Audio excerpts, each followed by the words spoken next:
네, 이번은 세 번째 시간이고요. VC 투자 및 모태펀드에 대해서 알아보도록 하겠습니다. 이 지금 제목 포맷 이제 좀 감이 오시나요?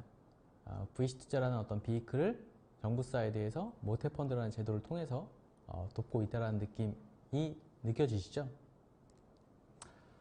우리 기업 성장 단계별 투자를 보통 받는데 시리즈 A, B, C 이렇게 보통 많이 표현을 하고요. 그 다음에 메자인 투자, 그 다음에 IPO 이렇게 이제 보통 가는 것들을 이제 가장 이상적인 투자라고 보고 있는 거고요.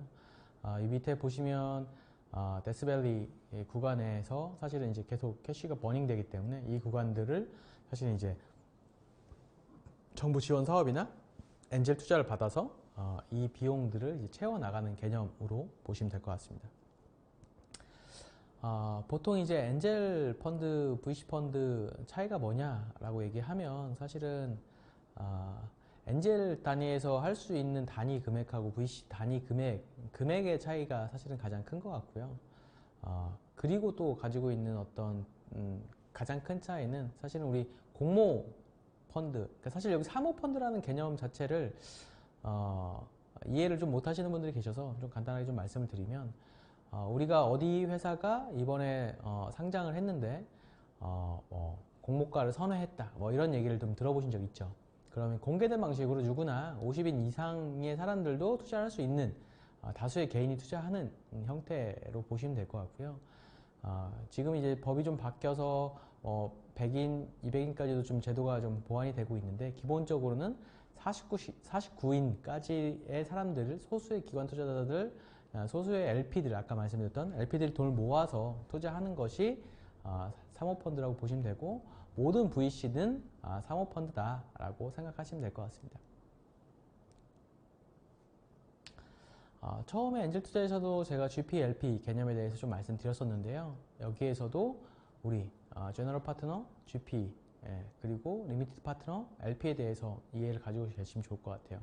이번에 땡땡 창업 투자 회사에서 100억짜리 청년 창업 펀드를 만들었다라고 했을 때 이 100억이라는 돈이 사실은 그 땡땡 창업 투자 회사에서 자기네들이 전부 다 만들어서 그 돈을 가지고 운영하는 경우보다는 사실은 이렇게 누군가에게 출자 받은 돈과 나의 돈을 합쳐서 운영하는 경우가 더 많다라고 보시면 될 것 같고요. 그 중에 가장 큰 부분을 차지하는 게 국내에는 지금 1조 넘게 2조 가까이 모태펀드에서 출자를 해주고 있는 부분인 거고요. 작년에 결정된 금액은 6조가 넘습니다. 점점 금액이 커지고 있죠. 2조, 3조, 4조 뭐 이렇게 해서 지금 이제 작년에 2020년에 기준으로 봤을 때는 6조 넘게 이렇게 VC 펀드가 결정됐다라고 보시면 될 것 같고요.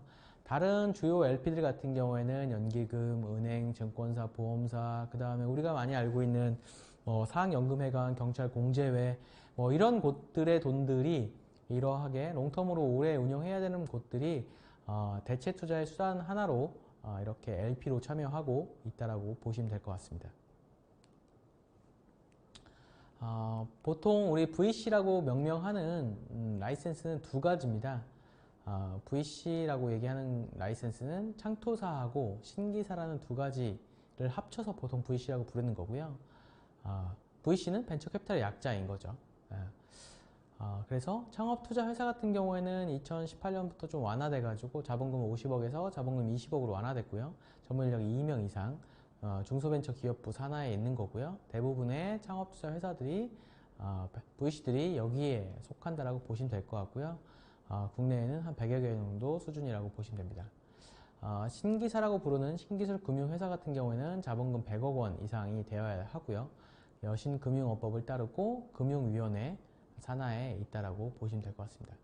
보시는 바와 같이 삼성벤처투자, 현대기술투자, KB캐피탈처럼 약간 대기업 이름의 어떤 꼬리표들이 있는 곳들이 신기사를 많이 취득하고 있고요. 여기는 조금 더 투자에 대한 유연성이 있고 보시는 바와 같이 금융위원회, 금융여신업법을 따르고 있기 때문에 창토사는 돈을 빌려주는 대여업이 불가능하지만 신기사는 이러한 부분들도 가능하다라는 부분들 알고 계시면 좋을 것 같습니다. 그럼 벤처 캐피탈들은 어떻게 돈을 버는지 이거에 대해서 조금 이해를 가지시면 좋을 것 같은데요. 크게는 두 가지 수익 모델이 있다고 보시면 될 것 같습니다. 결성을 하고 그 결성 금액의 2%를 3년간 정액으로 3년 이후에는 투자 잔액만큼을 가져가는 운용 수수료라는 개념이 있고요.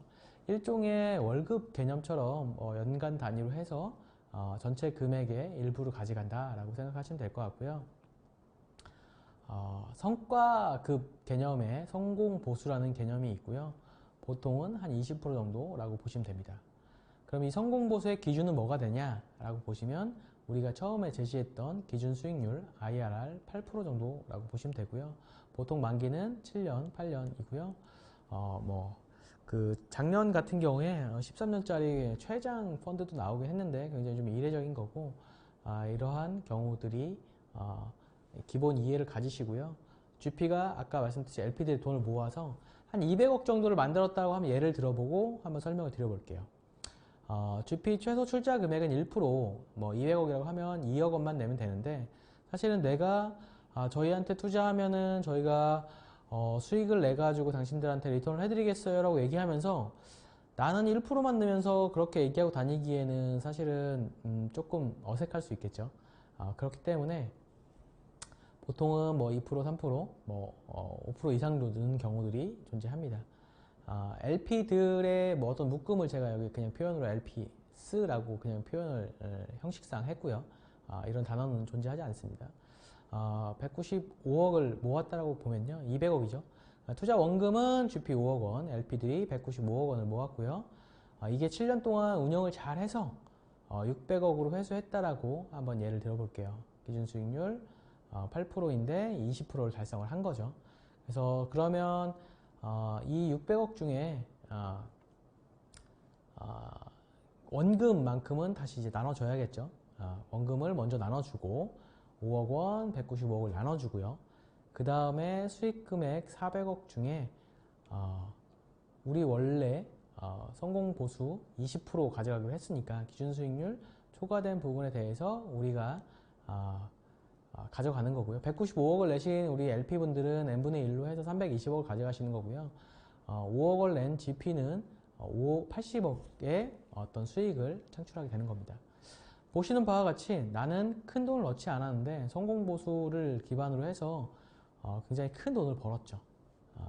이 벤처캐피탈의 운영 원리의 기본 자체가 이렇게 내가 남의 돈들을 위탁받아서 잘 운영했을 때 성공보수를 통해서 큰 돈을 벌 수 있다는 부분들이 가장 큰 매력이라고 보실 수 있습니다. 좀 잘 운영했다라고 하는 어떤 펀드들은 기준 수익률, 연복리 기준으로 한 15% 정도라고 보시면 될 것 같고요. 예를 한번 들어볼게요. 우리 200억을 아까 실패 하나도 없이 모든 건에서 50% 수익을 내서 10군데 투자했다라고 하면 300억이 되겠죠. 근데 3개는 망하고 3개는 본전, 2개는 2배가 되고 2개가 10배가 되면 540억입니다. 이해되시나요? 보시는 바와 같이 여기서 1개가 더 망하고 덜 망하고가 큰 대세에 영향은 없습니다. 대세에 영향을 미치는 것은 10배수를 몇 개 기업이 내느냐, 20배수를 내는 기업이 나오느냐, 이런 것들이 결국 전체 수익률에 영향을 미치기 때문에요. 잘 되는 회사가 얼만큼 대박 나느냐가 벤처 펀드에서 가장 큰 요인이라고 보시면 될 것 같습니다. 다른 경우를 놓더라도 작년에 상장한 우리 빅히트 엔터테인먼트, SV 인베스트먼트가 초기에 투자를 해서 굉장히 이슈가 있었죠. 그래서 큰 수익을 거두었는데 10억, 30억 이렇게 두 번 투자하고요. 1,100억으로 회수를 했습니다. 이 펀드에 투자하셨던 분들은 사실 모두 굉장히 좀 해피하겠죠. 국내 5년간 평균 금액은 한 3조 원 정도이고요. 미국은 한 30조 원 정도입니다. 벤처캐피탈 국내에 등록된 거는 한 100여 개라고 보시면 되고, 그 중에 액티브한 회사는 한 30여 개, 투자 재원 기반으로 봤을 때 상위 10개사는 아래와 같습니다. 통계에 대한 이해를 좀 가지시면 좋은데요. 기본적으로는 7년 이상 기업에 50% 정도의 금액이 투자되고 있다라고 보시면 될 것 같고요. 다만 3년 이내 기업에 투자를 주목적으로 하는 펀드들이 많이 결성되고 있음으로 인해서 3년 이내 기업들의 비율이 계속 늘어나고 있는 현실입니다. ICT를 기반으로 해서 정보통신이 35% 이상을 차지하고 있고요. 제조 쪽 같은 경우에는 점점 줄고 있는 게 추세에 있죠. 창투사 대표님 이력 보면 이런 분들이 좀 계세요. 삼성, 현대 이런 연구소에 좀 계시다가 나오셔서 창투사에서 그 심사역을 하시다가 대표 펀드 매니저 되시면서 회사를 좀 이직하시고 그 이후에 이렇게 인센티브, 아까 말씀드린 청산을 한번 하면서 회사가 수익을 가져가지 않습니까? 그 회사가 습득한 이익에 세금 같은 걸 제하고 인센티브로 많이 주는 곳들은 거의 회사하고 나하고 반반씩 이런 느낌이 있는 게 업계 최대 캡이고요. 그래서 몇 년에 한 번씩 이렇게 인센티브 받아가지고 사실 강남에 집을 현금으로 살 수 있는 이런 분들이 나오는 굉장히 재밌는 업종이기도 합니다. 우리 영화 가서 보시면 투자 총괄 유구 땡땡 창업 투자 회사 투자 유구 이제 쭉 리스트업 나오는 경우도 많이 보셨죠. 이렇게 문화 콘텐츠와 관련된 비율이 우리가 예상했던 것보다 굉장히 높은 20%를 차지를 하고 있고요. 모태펀드에서 공고를 낼 때 이렇게 문화 계정 같은 경우에는 기준 수익률 자체를 굉장히 낮게 1%에서 2%대로 제시를 하기 때문에 이런 문화 콘텐츠 관련된 비율이 높다라고 보시면 될 것 같습니다. 최근에는 생명공학과 관련된 이런 비율들이 급격히 늘어나고 있고요. 투자하면서 최근에 이제 바이오 쪽 투자가 늘어나면서 이런 현상들이 두드러지고 있습니다. 벤처 캐피탈들의 점점 상장하는 기업들의 대부분들이 우리 VC 투자를 받고 간다라고 보시면 될 것 같고요. 기업을 잘 발굴해서 상장을 많이 시키는 이러한 어떤 중요한 역할을 VC들이 하고 있는 거죠. 투자 프로세스는 보통 이제 한 3개월 정도 보시면 될 것 같고요. 이게 약간 투자를 결혼의 표현을 많이 비유를 합니다. 그래서 우리가 결혼하기로 마음을 먹고 실제로 결혼식장까지 들어가는 시간 또는 사실 내가 이제 연애하고 있는 썸을 타고 있는 사람하고 상견례 하는 데까지 걸리는 시간 이런 느낌으로 좀 보시면 조금 더 심플할 것 같고요. 대신 내가 지금 연애를 안 하고 있으면 사실 연애 대상자를 찾는 시간까지는 이제 소요가 되는 거는 사실 무한정 늘어날 수 있겠죠. 그래서 보통은 이렇게 VC들이 투자 대상 업체를 발굴하는 활동들을 진행을 하고요. 여기에서 이제 만나기 시작을 해서 진행이 됐을 때 경영진 미팅을 하고 사업성 검토하고 이 회사 밸류를 측정을 하고 기본적인 요약 텀시트를 제공을 한 다음에 내부에서 투자심의위원회 그 다음에 컴플라이언스 체크하고 계약하고 집행하는 데까지 한 3개월이라고 보시면 될 것 같고요. 투자 대상 업체 발굴하는 데는 사실 이제 시간이 계속 소요를 하는 거죠. 저 같은 경우에도 저는 좀 많이 보는 편이라서 1년에 한 2,000개 정도 기업들 보고요. 보통 VC들이 분기에 1개 정도 투자하는 거를 보통의 일반적인 업무 강도라고 좀 생각을 하시면 됩니다. 그래서 그렇게 좀 보고 있는 관리했던 기업들 대상으로 해서 다음 투자를 열고 또 투자심의위원회에 가서 드랍되는 경우들도 존재를 하고요. 이거는 이제 회사 하우스라고 표현을 하는데요. 우리 이제 업계에 들어가시면 그 업계 용어를 잘 쓰면 이 사람이 전문성이 있다라고 인정을 하잖아요. 우리가 예를 들면 문구류 하나를 사다 가더라도 누군가는 그냥 양면 테이프를 주세요라고 얘기하는 사람이 있고 누군가는 그 단어를 모르면 사실은 이렇게 붙인 다음에 띄면은 반대쪽도 이렇게 막 끈적이는 이런 테이프가 있는데 그거를 사고 싶어요 라고 얘기할 수도 있겠죠. 근데 사실은 전문성은 없어 보이죠. 그래서 사실은 이런 투자를 조금 워킹 하시려고 하면 이런 쪽에 어떤 그 업계에서 쓰는 단어들, 그래서 보통 투자 회사를 하우스라고 부르고 이런 그 딜이라고 얘기를 해서 딜소싱이나 사실은 클럽 딜 또 이런 단어의 표현들 프리머니 밸류에이션 아까 말씀드렸던 이런 단어에 대해서 조금 더 이해를 가지시면 좋을 것 같습니다. 투자 판단 기준 같은 경우에는 사실 뭐 정도는 없습니다. 근데 한국에서는 사실은 기본적으로 VC들이 상장을 통해서 수익을 창출하기 때문에 이 상장 요건에 달성되는지를 보는 게 의미가 있다라고 생각하시면 될 것 같고요. 지금 보시는 바와 같이 3천억이라는 이 금액 기준 같은 경우에는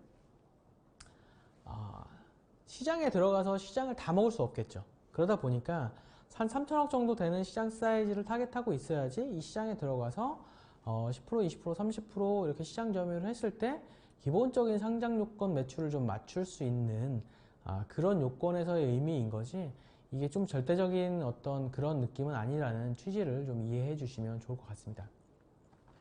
사실 저도 경영진, 아까 말씀드린 사업성공 요인 팀이라고 말씀드렸었잖아요. 요 팀들 또 얼만큼 절실한가, 그동안에 얼만큼 경험을 가지고 있는가, 이런 것들을 저는 좀 많이 보는 편이고요. 대부분의 VC들도 사실은 이제 사람을 많이 본다라는 부분들 인지하시면 좋을 것 같습니다. 어떤 주식의 형태 같은 경우에는 보통은 상환전환 우선주로 대부분 진행되고, 뭐 보통주도 비율이 좀 늘어나고 있긴 하지만 상환전환 우선주를 많이 진행한다라고 보시면 될 것 같고요. 비율은 한 뭐 70% 정도. 보통주가 있으면 그 보통주에 약간 옵션이 애드되어 있는 느낌이라고 생각하시면 될 것 같아요.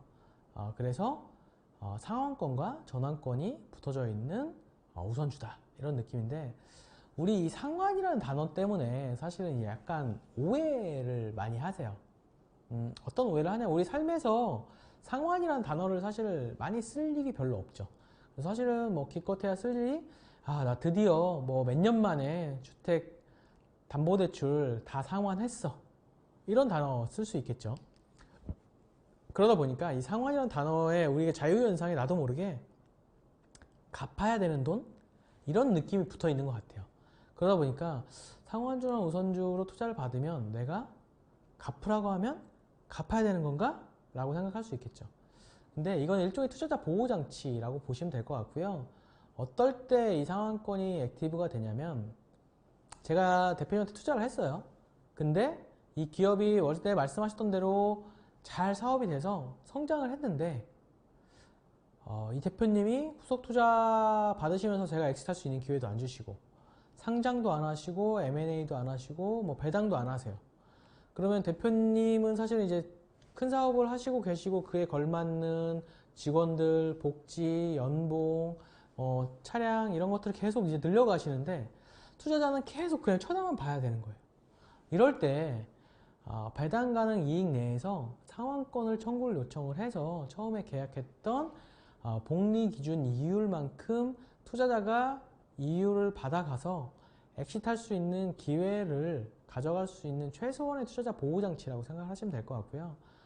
이 배당 가능 이익이 없으면 상환권을 요청할 수 없기 때문에, 기업이 잘 안 됐을 때 상환권을 요청해도 줄 수 있는 돈이 없다라고 생각하시면 되고요. 현실적으로는 이런 기업이 거의 없기 때문에 기업이 잘 되고 있는데 상환권을 요청할 일도 거의 없다라고 생각하시면 될 것 같습니다. 서로 투자는 하고 싶은데 회사 밸류에 대한 어떤 서로 좀 견해 차이가 있을 수 있겠죠. 이런 것들을 해결하는 방법이 리픽싱이라는 조항이 있고요. 그래서 예를 들면 내가 내년에 우리가 지금보다 매출을 50%더 해서 100%더 해서 뭐 100억의 매출을 하겠다, 30억의 매출을 하겠다라고 했을 때, 투자자가 봤을 때 그게 일반적이지 않으면 사실은 그걸 기반으로 해서 현재 가치를 조금 산정해 주기에 좀 무리가 있을 수 있겠죠. 근데 매력적인 건 사실이에요. 그러면 지금 회사 가치를 대표님 말씀대로 오케이, 우리가 대표님 내년에 100억 한다라고 했을 때 그걸 기반으로 해서 올해 회사 지금 가치를 뭐 100억으로 인정을 해드리겠습니다. 근데 만약에 대표님이 그걸 달성하지 못하게 되면 전환 비율을 우리가 우선주에서 보통주로 전환할 때 비율을 1대1이 아니라 1대2로 전환을 해서 가져감으로 인해서 지금 현재 가치를 50억으로 인정하는 것처럼, 60억으로 인정하는 것처럼 조정할 수 있는 이런 어떤 기술적인 게 이제 리픽싱이라는 계약을 통해서 특약사항으로 처리를 할 수가 있는 거고요. 그 다음에 기본적으로 들어가는 어떤 조항들은 택 얼롱이라는 조항이 있습니다. 기본적으로 어떤 거냐면 우리가 옷을 사면 옷에 네임택이 따라오죠. 내가 네임택을 사지 않았지만 네임택이 따라오죠. 그런 것처럼 예를 들면 A라는 기업이 있다고 예를 한번 들어볼게요. 아까 이전 시간에 말씀드렸던 우리가 이 회사 밸류 한 40억으로 인정을 하고 10억 현금 투자해서 내가 지분 20%가 있는 투자를 했어요. 근데 이 기업이 반도체 소재 쪽이라고 한번 예를 들어볼게요. 그래서 뭔가 수율을 높이거나 생산성을 높이는 이런 역할을 해서 뭐 삼성전자에 도입됐다고 한번 예를 들어볼게요. 근데 하이닉스에서도 이 제품을 달라고 해요. 예를 들어서. 근데 삼성전자에서는 안 줬으면 좋겠어요. 그때 삼성전자가 이 기업을 뭐 100% 매입할 수도 있겠지만 사실은 대표님이 가지고 있는 80% 주식 중에 한 50%나 51%만 지분을 취득했다라고 한번 예를 들어볼게요. 그러면 대표님이 가지고 있는 주식 중에 80%의 중에 51%를 매각을 하게 되면 삼성전자 우리가 납품하고 있는 대기업에서 51% 주식을 가져가고 대표님이 29%, 투자자는 20%가 되죠. 그 다음부터 사실은 이 회사가 경영권이 넘어갔기 때문에 사실 이 회사의 주식에 관심 있는 사람들일 수 있겠지만 사실 관심도가 떨어지는 건 사실입니다. 그렇게 됐을 때 이 투자자가 자기가 투자했던 거에 대해서 어떤 베네핏을 가져갈 확률이 좀 적어지기 때문에 이럴 때 대표님이 기업을 매각하면 나도 같이 따라서 매각이 되겠다. 옷을 사면 옷의 네임택이 따라오듯이 따라간다라는 느낌으로 뭔가 M&A에서 같이 진행되는 것들을 택 얼롱 조항이고요. 이건 기본적으로 그냥 아예 그냥 기본 전제 조건이고 이건 뭐 그냥 수용해 주시면 됩니다. 반대되는 개념도 있습니다. 드래그 얼롱이라는 개념이 있고요. 예를 들면 이 회사를 투자하기에는 굉장히 좀 애매한데 이 회사를 그 시장에서 한 2위, 한 3위, 4위 정도 기업이라서 투자를 해서 1위, 2위로 넘어가기도 좀 애매해요. 근데 이 회사의 성장성이 나쁘진 않아요. 이럴 때 이제 투자하는 투자사들이 드래그 얼롱이라는 하는 조항들을 기반으로 해서 우리가 당신들한테 투자를 해주는데 우리가 언제든지 당신 회사의 지금 가치가 뭐 50억인데 우리가 100억에는 언제든지 매각하는 거에 대해서 동의해달라고 할 수 있겠죠. 기업 대표님 입장에서도 나쁘지 않다라고 판단하면 동의가 되는 거죠. 근데 그 회사 대표님께서 경영을 잘 하셔가지고 기업이 더 커졌어요. 지금 밸류가 예를 들어서 200억임에도 불구하고 300억, 400억 갈 거라고 판단되는데 갑자기 드래곤 조항을 액티브해서 우리가 200억에 이 회사를 매각할 테니까 팔으라고 하면 대표님은 강제로 매도해야 되는 이런 조항들도 있습니다. 일반적이진 않지만 때에 따라서는 독소 조항도 될 수 있고요. 드래곤 조항 같은 경우에는 투자사에서는 사실 못 이긴 척하고 대부분의 계약 조건을 넣어서 던지는 경우들이 있으세요. 그런 경우에 우리가 이런 것들을 좀 인지를 하고 그런 것들을 필터링 하셔야 되고요. 기본적으로는 사실은 그냥 물어서 아름아름 내가 판단한다? 이거는 절대 하시면 안 되고요. 그냥 스타트업 투자 계약 검토 이렇게 구글링 치시면 법무법인 비트라든지 뭐 다양한 것들 나오거든요. 그런 곳들에다가 돈을 내시고 검토 받으시는 게 좋겠다라는 말씀 드리면 좋을 것 같습니다. 12, BW 같은 경우에는 그냥 돈을 빌리는 거라고 생각하시면 될 것 같고요. 돈을 빌리는데 뭔가 옵션을 준다. 그래서 제가 돈을 빌리겠습니다. 제가 이자도 드릴 건데요. 만약에 1년 후에 저희 회사가 좀 성장을 해가지고 우리 회사의 주식으로도 바꿀 수 있는 권리를 드릴게요 라고 하는 돈을 빌리면서 뭔가 옵션을 준다. 뭐 이런 느낌이라고 보시면 될 것 같고요. 프로젝트 펀딩 같은 경우에는 원래 부동산에서 유래한 금융 기법이고요. 예를 들면 보통 이제 우리 뭐 오피스텔 짓는다, 주상복합 짓는다 하면 여기 땅을 시행사에 사가지고 사실 땅도 다 내 돈 갖고 안 사죠. 이렇게 뭐 20% 30% 돈 가지고 산 다음에 여기 건물 올릴 때 은행에서 우리가 이렇게 건물 올릴 테니까 돈을 좀 빌려서 같이 분양해서 그 수익을 좀 나누자. 그럼 너네 이자 받는 것보다 훨씬 안정적이야 라고 이렇게 진행을 하는 거죠. 이렇게 이 한 건의 프로젝트에 대해서 투자를 하는 거 이런 게 프로젝트 투자인 거고요. 게임 회사에 투자할 수도 있겠지만 한 게임의 프로젝트에만 투자를 할 수 있는 거고요. 영화사에 투자할 수 있겠지만 영화사에서 운영하는 이번에 한 영화에다가만 투자하는 이런 형태들도 계속 진행이 되고 있습니다. 다만 이 수익 상한선이 명확히 좀 제한이 될 수 있다는 부분들이 좀 어떤 이슈라는 것들 알고 계시면 좋을 것 같아요. 아까 말씀드렸듯이 이제 밸류에이션 같은 경우에는 프리머니 밸류에이션과 포스트머니 밸류에이션 이렇게 나눠지고요. 프리머니 밸류에이션에 현금을 합치면 포스트가 된다 라고 생각하시면 될 것 같고요. 되게 핵심적인 얘기입니다. 결과적으로는 우리 뭐 투신 보고서에는 뭐 DCF든 퍼든 뭐 이렇게 해가지고 우리가 계산을 해서 근거 자료를 남기긴 하지만 현실적으로는 상호 간의 마음속에 어떤 밸류에이션이 존재하는 게 아닌가, 계산이라기보다는 협상에 가깝다라는 부분들 인지하시면 좋을 것 같고요. 이 투자 유치하는 자금은 뭐 1년에서 2년 정도 사용되는 운영 자금이라고 보시고, 이 돈이 들어왔을 때 우리가 마일스톤을 뭘 달성을 하고 넥스트 스테이지 어떻게 넘어가서 스케일업이 되는지 이런 것들을 IR 사업계획서에서 녹이면서 투자를 진행한다 라고 보시면 되고요. 뭐 기회가 된다고 하면은 뭐 이런 IR 사업계획서, 또 정부 지원 사업계획서, 또 아까 말씀드렸던 뭐 팁스 R&D 사업계획서 또 말씀드릴 수 있는 기회가 있었으면 좋겠습니다. 지분 변동은 보통 이렇게 VC 투자 유치하실 때마다 15%에서 30% 정도 지분 희석이 생기고요. 보통 뭐 그냥 20%라고 계산하시게 되면 이런 걸 할 수 있겠죠.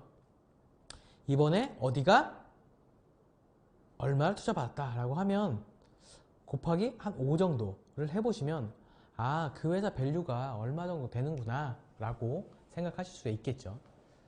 그 다음에 이렇게 보통 한 3번 정도 투자 유치를 진행하시게 되면 창업된 지분이 50% 이하로 떨어지고요. IPO 신청하는 수준에서는 대주주의 지분이 보통 20에서 30% 수준이 일반적인 퍼센테이지다 라고 생각하면 됩니다. 여기서 제가 좀 말씀드리고 싶은 거는 무임승차라고 표현하는데요. 저는 예전에 우리 뭐 마케팅 이사님 또는 뭐 자문했던 이런 분들이 사실은 스톡옵션이나 지분 좀 받으셔가지고 사실 기여를 하셨으면 상관이 없어요. 근데 기여하지 않으시고 지금은 외부 사람인 경우들이 많이 있어요. 사실 그런 분들이 사실 상장하시면서 되게 돈을 버는 거는 사실 저는 옳지 않다고 생각을 하거든요. 그래서 우리 코파운더들하고 꼭 주주간 협약서를 작성을 하셔가지고 이분들이 역할이 뭐고 기여를 어디까지 기여를 하면 우리가 얼만큼 주겠다라고 서로 좀 계약서를 좀 명문화 하셨으면 좋겠어요. 그래서 기여도가 없을 때는 내가 줬던 기명 주식조차도 다시 팔고 가게끔 하시는 게 좋고요. 그렇게 되면 사실 세금 이슈가 발생하기 때문에 저는 제일 좋은 거는 사실은 계약서를 통해서 어떤 걸 달성하면 준다 라는 형태의 주주간 협약서를 좀 작성을 하셔가지고 보통 그 임원들한테는 뭐 3년 근속하고 이후 3년 동안 나눠서 준다 뭐 이런 형태의 계약서를 많이 작성을 하시거든요. 그래서 구글링 하셔서 주주간 협약서 검색하시면 많이 나오니까 이런 것들 검색하셔서 추후에 기여도가 없는 사람이 회사를 아웃할 때 계약이 무효가 돼서 우리 주식을 안 주거나 주식을 기명으로 줬다고 하면은 그 주식을 이해관계자한테 다시 팔고 나가게끔 하시는 것들을 꼭 하셨으면 좋겠다라는 말씀 드리고 싶습니다. 벤처캐피탈도 사실 전략적 투자자가 아니기 때문에 재무적 투자자라고 생각하시면 편하고요. 그래서 이들이 나한테 회사에서 뭔가 이슈를 같이 논의해주고 뭐 인력 소싱을 도와주고 마케팅을 도와주고 뭐 이런 것들을 기대를 하지 않으시는 게 좋겠고요. 부수적으로 돌아온다고 하면 좋겠지만 이런 것들은 사실 VC의 영역은 아니다. 엑셀러레이터 영역이다 라고 생각하시면 좋을 것 같습니다. 한국 같은 경우에는 아까 상장 요건 말씀드렸고 그래서 사실은 시장 사이즈를 말씀드렸던 것처럼 기본적으로 창투사들이 회수를 IPO를 통해서 하고 있기 때문에 IPO 부합 여부를 보고 있다라는 부분들 이해하시면 좋을 것 같습니다. 다만 최근에는 세컨더리 펀드라든지 사실은 뭐 구주 매각 또는 다른 청산 방법들이 좀 많이 나오고 있어서 어쨌든 기업 환경은 점점 좋아지고 있다라는 부분들 인지하시면 좋을 것 같습니다.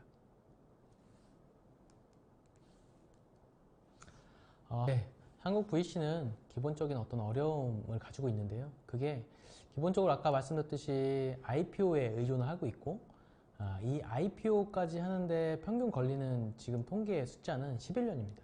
근데 펀드의 일반적인 만기는 7년이다 보니까 아무리 1년차 기업에 투자를 해도 11년이 될 수가 없는 거죠. 그렇기 때문에 아까 보셨던 바와 같이 7년 이상의 기업에 50% 이상의 자금이 몰려 있고, 재원 상위 10% 기업들 같은 경우에는 거의 3분의 2의 금액들이 7년 이상의 투자할 수밖에 없는 어떤 구조적인 현상을 가지고 있는 겁니다. 이런 기본적인 미스매치가 존재를 하고요. 다만 최근에는 세컨더리 펀드라든지 3년 미만의 기업에 투자를 주목적으로 하는 펀드들이 많이 결성되고 있어서 어쨌든 결론적으로 계속 창업하기 더 좋은 환경으로 가고 있다는 부분들 인지하시면 될 것 같습니다. 2010년 이전에는 사실은 회계사 출신, 증권사 출신 이런 분들이 대부분이었고요. 대부분 한 40대 느낌이었다고 하면 2010년 이후에는 IT 컨설팅 출신이 한 3분의 1, 증권 회계 쪽이 한 3분의 1, 대기업 출신이 한 3분의 1, 그 다음에 30대 초중반으로 인력들을 좀 끌어내렸다라고 보시면 될 것 같고요. 이게 사실은 카카오톡 나오면서 그때 우리나라 VC들은 카카오톡 나올 때 카카오톡 투자를 못했습니다. 초기 투자는 사실 텐센트에서 했고요. 이분들이 회계사 증권사 출신이다 보니까 지금 캐시플로우가 연간 뭐 몇십억 단위의 서버 비용을 쓰는데 비즈니스 모델도 없고 수익이 없는 기업이 어떻게 드라마틱하게 돈을 벌지에 대해서 상상이 좀 어려우신 거예요. 사고 자체가. 그래서 이럴 때 이제 패러다임 시프트가 좀 온 거고, 그래서 이런 하우스를 운영하고 계신 VC 벤처캐피탈 하우스 회사를 운영하고 계신 대표님들께서 조금 이런 더 상상력이나 조금 그 신문물에 대한 이해가 좀 높은 IC 출신들 또는 컨설팅 출신들을 대거 영입하면서 좀 인력들이 좀 낮아졌다라고 인지하시면 될 것 같고요. 그래서 최근에 뭐 30대 이런 분들하고 커뮤니케이션 하시게 되면 굉장히 조금 라이트하고 편하고 프리하게 얘기를 좀 잘 할 수 있는 어떤 사회적 분위기는 좀 많이 조성됐다라고 보실 수 있을 것 같습니다. 아까 말씀드렸던 이 모태펀드 관련해서 간단하게 좀 말씀드릴게요. 결국은 창투사들이 이렇게 창업투자조합이라는 것들을 만들고, 이 창업투자조합에 모태가 출자한다라고 말씀드렸었잖아요. 그래서 그러면 이러한 법적인 요건들을 기반으로 해서 만들어져 있다라는 부분들이고요.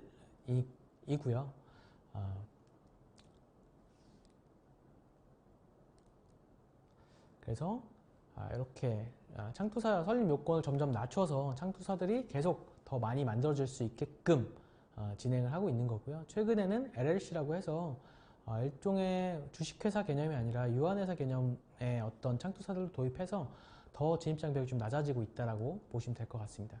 그래서 여기는 자본금 3억에 최근 같은 경우에는 전문인력 2명, 그래서 창투사에서 본인들이 일정 이상 요건의 어떤 레퍼런스 가지고 계신 분들이 본인들이 한 1억씩 3명 모아가지고 LLC 만들어서 모태한테 펀드 받아서 진행하는 경우들도 굉장히 많고요.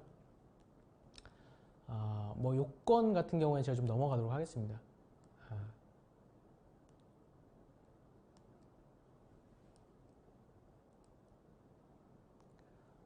대신 이제 당연히 그 준법과 관련된 이런 이슈들이 굉장히 많이 있기 때문에 이런 부분들에 대해서 굉장히 타이트하게 관리한다라는 부분들 알고 계시면 될 것 같고요. 계속 공시를 해서 모니터링을 하고 관리를 한다. 정부에서 출자한 금액에 대해서 모니터링을 한다라고 보시면 되고요. 그래서 다른 창투사의 주식을 취득하는 행위, 이런 이해상충이 생기는 행위들을 준법 감시로 계속 하고 있고요. 세제 혜택을 줌으로 인해서 창투사를 더 만들어낼 수 있게끔 하고요. 이런 것들을 레버리지 하기 위해서 모태펀드, 아까 말씀하셨듯이 정부에서 모태펀드를 운영을 하고 있고요. 작년 같은 경우에 1조 넘게 출자를 해서 진행을 하고 있습니다. 한국벤처투자라는 곳, 일종의 공공기관과 같은 느낌으로 지금은 이제 운영이 되고 있고요. 이곳에서 정시 출자, 그 다음에 수시 출자를 통해서 운영을 하고 있습니다. 어찌 보면 되게 재밌는 거는 우리 창업자들이 정부 공고 보고 정부 지원 사업 받아가지고 그 돈 가지고 아이디어 사업화 검증하는 것처럼 이렇게 한국벤처캐피탈협회에서 출자 공고를 올립니다. 그러면 이곳을 통해서 창투사들이 어플라이해서 그 돈을 받고 추가 자금 LP를 모아서 자금 돈주머니 펀드를 결성하는 개념이라고 보시면 될 것 같고요. 이렇게 결성 공고가 올라오는 거고요. 결성 공고를 통해서 여기에 보시는 바와 같이 우리는 이번에 모태펀드에서 초기 창업 기업에 1,300억 정도를 투자를 할 거다. 결성 목표액은 2,500억이고 우리는 60%까지 투자를 하겠다.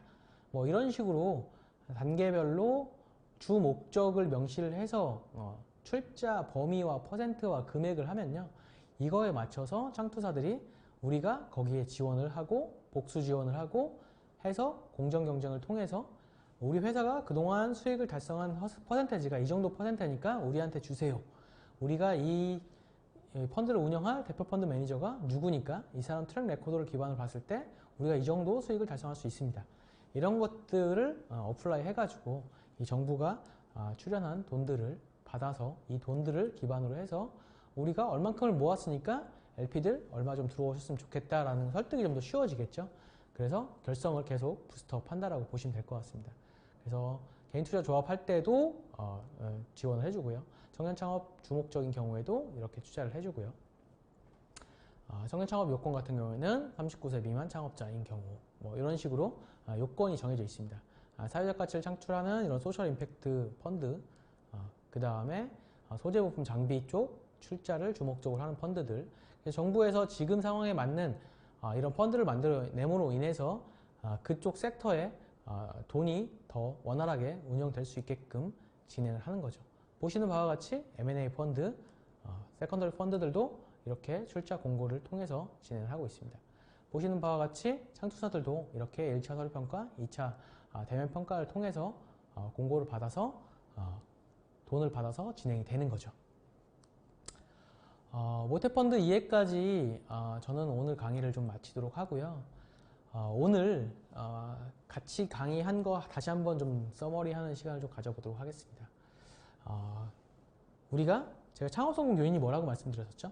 창업성공 요인은 팀이다. 우리가 팀이 빌딩이 되어 있을 때 정부 지원 사업을 통해서 우리가 가설을 검증을 해보는 거고, 결국 창업이라는 것들은 얼만큼 비용 효율적으로 가설을 검증할 수 있느냐 없느냐에 따라서 성공하느냐 못하고 드랍되느냐 결정이 된다.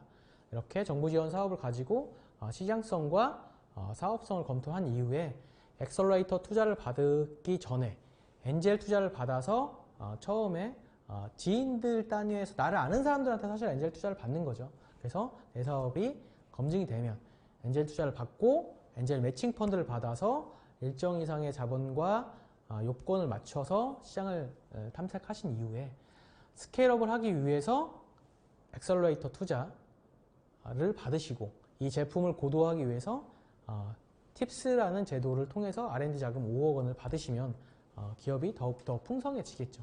그래서 이제 시장을 더욱더 확대하시고 공격적으로 나가실 때 VC 투자를 받으시고 스케일업을 진행하셔서 안정적으로 회사를 영위하실 수 있게끔 진행되는 이러한 전체 프로세스에 대한 이해를 오늘 머릿속에 큰 틀에서 좀 가지셨다고 하면 제 강의가 유의미했을 것 같습니다. 긴 시간 동안에 그 강의 경청해 주셔서 감사하고요. 혹시 저에게 메일로 문의가 필요하시거나 또는 그러신 경우에는 기관을 통해서 저에게 메일을 주시면 제가 늦더라도 친절하게 답변 드리도록 하겠습니다. 긴 시간 동안 강의 경청해 주셔서 감사합니다. 수고 많으셨습니다.